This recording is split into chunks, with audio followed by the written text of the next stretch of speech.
Hi everyone, I'm Nate Temple. I'm a production artist for EverQuest 2, and this is the concept of the Raptor mount that I made for EverQuest 2. This is the evil Raptor, actually. What I do at EverQuest is basically the concepts of creatures and characters and things, and I also do a model armor sets for players and NPCs. I also work on the UI, and I create a lot of the icons and a lot of the windows, and I work with the programmers and do that stuff. Here we're working on basically just the flats, or the rendering of the gray scale of the image. Basically, this is just a rendering process to get the whole creature fleshed out to give it a more of a lifelike look, but because it's in black and white, it still looks kind of sterile. The color comes later, though. What I'm going to do is, after I put in the armor and all that stuff, and all the armor and everything is all fleshed out, I'll eventually go in and then begin to color it.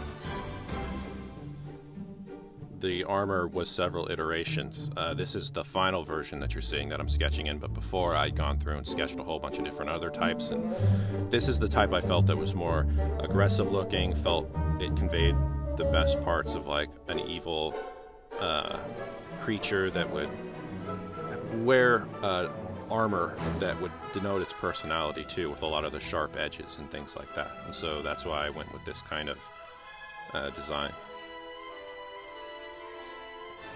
When I worked on these neck pieces, basically I just clone those pieces.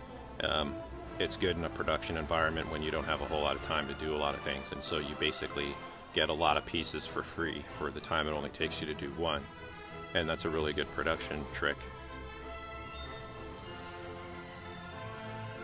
The armor is usually, sometimes it can be fun, sometimes it's kind of a pain in the butt, because you have to render a lot of things and it has to conform to anatomy. It can be kind of a pain, but in other times it can be really fun. And in this one, I found that it was pretty enjoyable because the forms really melded with the character, and there wasn't a whole lot of fighting with it, and it was cool. It was a good experience.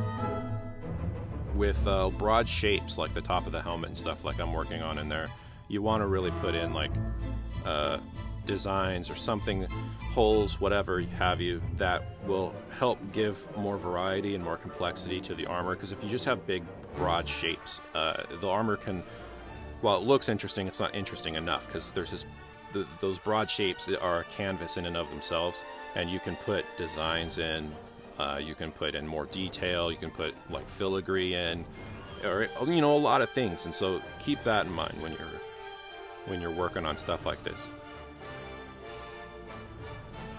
And here's where I'm just rendering in the actual color. At first I put a flat shade in the bottom underneath in a layer below the grayscale.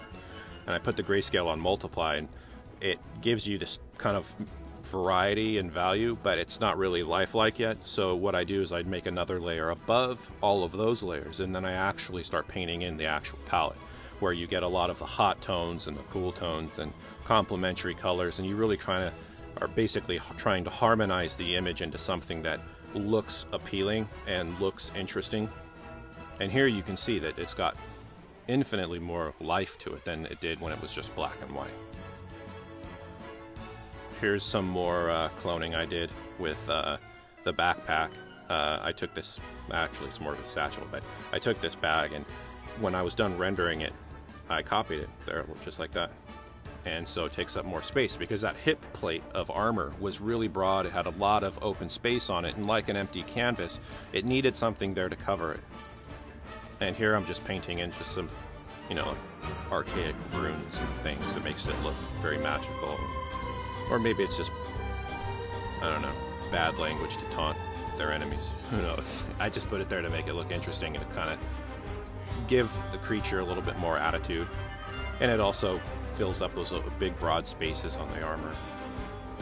And here I made a little primitive little skull face. Or, no, oh, it's a claw now. I guess I changed my mind. But that's it. That's the finished concept of the Raptor, and there's the modeled version that was modeled by Chris Atkins. And there it is alive in the game.